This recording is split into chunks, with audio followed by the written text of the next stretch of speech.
What happens to a group of teenage girls when they find themselves alone and in the cold fighting for their survival? Will their civilized selves prevail, or will there be savage anarchy? Hi there, it's Micha. Join me as I try to find out the answer to that question.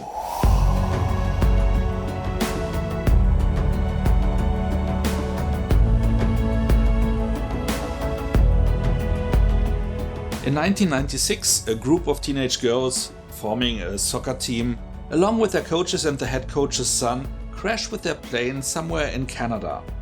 Soon they have to face the fact that no help seems to come, while they are headed into a strong winter.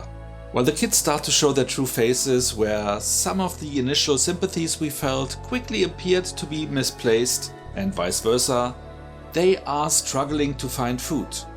Hunting kept them all fed for a while, but with the temperature also the number of animals around drastically drops. While lies and confusions constantly shift the group's dynamic, a parallel storyline also shows us the lives of some of the survivors in our present, the year 2021.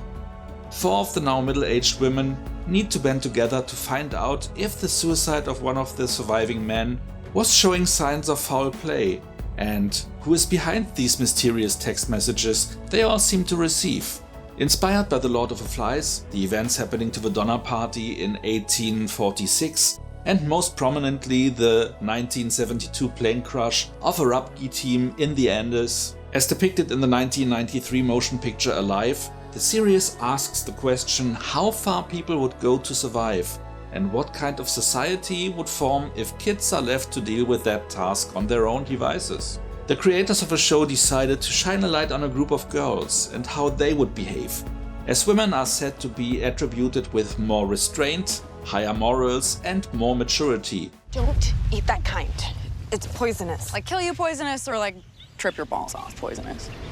That way breaking, let's say, the glass ceiling to present us with the fact that girls can be as cruel as boys. Or does it? Because the first season implies a lot, but didn't solidify those implications to facts. The very first episode shows a wild hunt which ends in the death of one of the girls, apparently leading to her being eaten by the others. While everything in the show implies that this likely was the lead actress in the kids' timeline, Team Captain Jackie, we didn't really see that yet.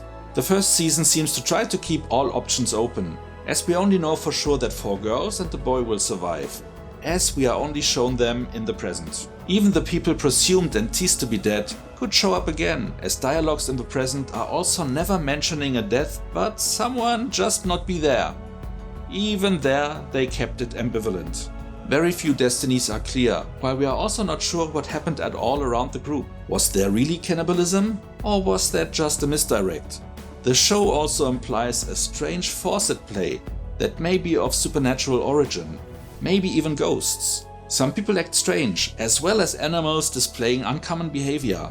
There's also a mysterious symbol showing up on trees and other places, implying that maybe a religious cult is at the root of it all? If the supernatural would be involved, maybe even the obviously deceased, like the head coach who died in the crash, may be able to return, though that would be a bit too much, I think.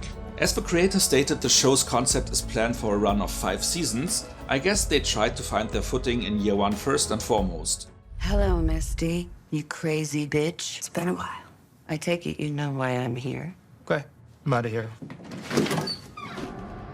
They mainly succeeded in their task, which makes me happy, as I wanted to see this show that is mostly female-driven to come up on top. With great acting, especially by the leads in each timeline, with well-known actors Melanie Lynskey, Tawny Cypress, Juliette Lewis and Christina Ricci filling their shoes in the presents, while their teenage version is played by relative newcomers Sophie Nalise, Yasmin Savoy Brown, Sophie Thatcher, who just also starred in the Book of Boba Fett as Drash, one of the main mods supporting Boba, and Sammy Hanratty, respectively. And I'm saying relative newcomer, as some of them are already in show business for more than 10 years.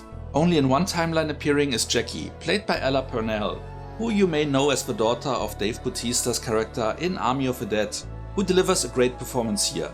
The rest of the cast also convinces, and depending on the screenplay and direction of the show going forward, we may also see a lot more of the cast members that so far are listed as more of the supporting kind.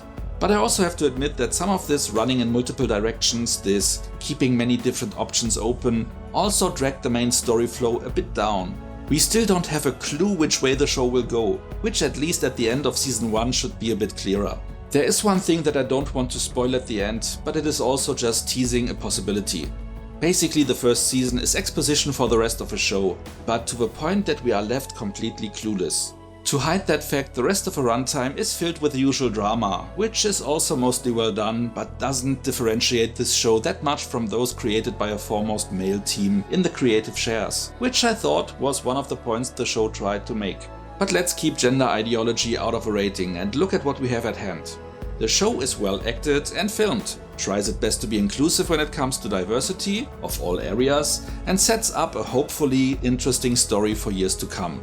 A bit detracting is the fact that we can only hope it to be great, as we have no idea yet what is going on and where it leads.